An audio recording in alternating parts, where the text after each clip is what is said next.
On this episode, we're going to be taking a look at and doing a tasting review of the Dos Reposado from Uno, Dos, Tres Tequila. Right here on the Tequila Hombre. Coming up next.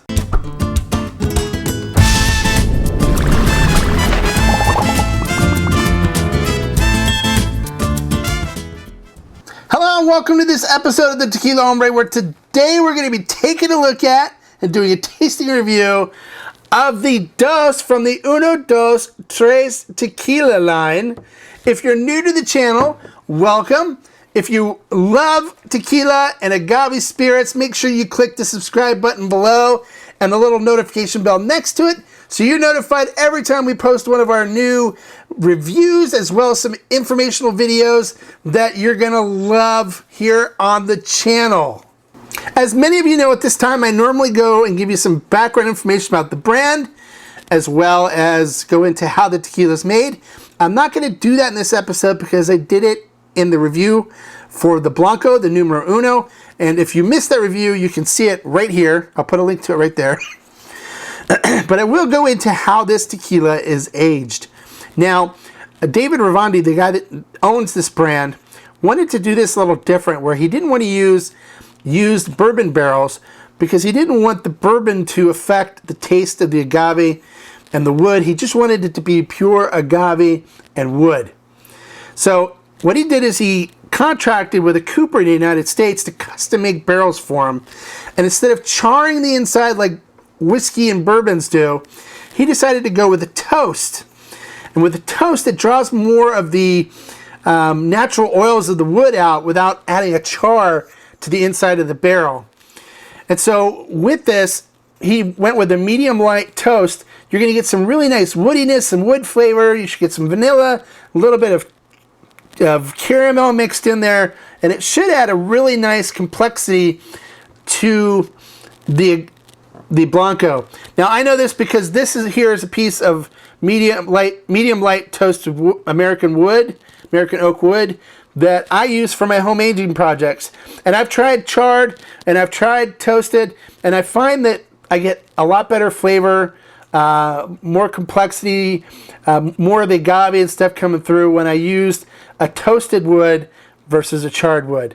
All right, so there's some information about how he did the aging. Let's get into the tasting portion and see what this Reposado is all about.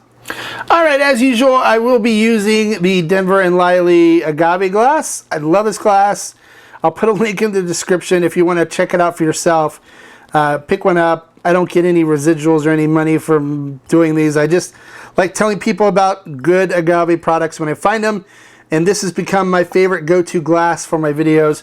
You'll see it in a lot of my more recent videos since I discovered this glass. All right, so we'll go ahead and pop the top on this. Number 2 Reposado. Nice pop to it. It is a natural cork in the top on this. Let's see if we can get it out of the light here. There you go. Natural cork. All right, we'll go ahead and pour this in the glass.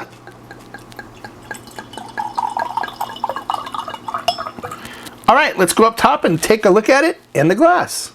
All right, taking a look at this in the glass. It coats the glass very nicely. You can see all those tiers and legs coming down. There's legs and everywhere. This looks phenomenal. All right, looking at the tequila itself, it has a nice light amber kind of look to it, light to medium amber, and it is crystal clear. It looks beautiful. All right, so let's see what we get on the nose on this. Right off the bat, you pick up kind of like a nice oaky, toasted oak kind of flavor to it. And then you get like cinnamon, the agave coming through like a cinnamon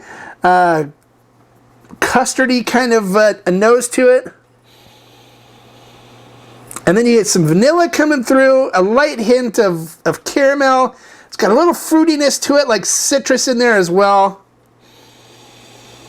It smells really nice, really inviting. So let's not waste any time. Let's see what we get on the flavors.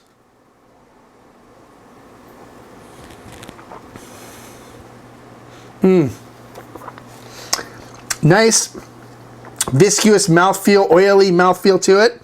Coats the mouth really nicely. Now the flavor that comes out on this is really kind of nice.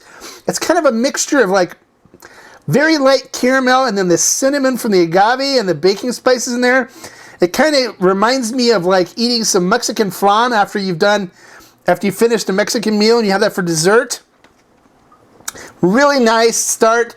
Then you get the oakiness that comes in after that. Little hint of citrus in there. Little tad bit of pepper.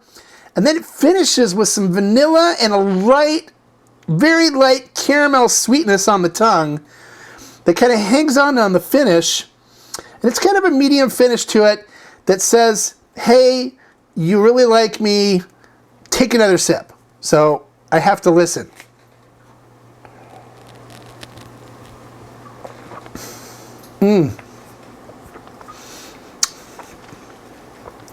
Definitely getting that custardy, cinnamon kind of taste up front, which I really, really like. In the middle, there's a little hint of oakiness, some citrus, tad bit of pepper, just a tiny bit of pepper in there. And then you get this vanilla and caramelly sweetness that just rolls through on the finish. Little heat still stays there. I like this Reposado a lot. Now, is this a Reposado I would keep on my shelf? Absolutely. I think I picked this up for like $42.99. Well worth it. Get you some. I'm going to give this one 5 agave for a Reposado. I really like this Reposado. This is probably one of my more favorite Reposados right now. So 5 agave for this one. If you've tried the number 2 Repo, I would love to hear your thoughts on it. Did you find the same kind of flavor profile? Comment below, let me know. If there's another Reposado that you think I should try, comment below, let me know. Or that you'd like to see reviewed, comment below, let me know. Don't forget to give me a like for the information I shared. And more importantly, don't forget to subscribe. We've got some great videos coming up, as well as our live stream, which is going to be phenomenal. You're not going to miss that. So click the subscribe button below. Click the bell next to it to be notified when I post these videos. And until next time, like I always say, life is too short to drink bad tequila. Salud.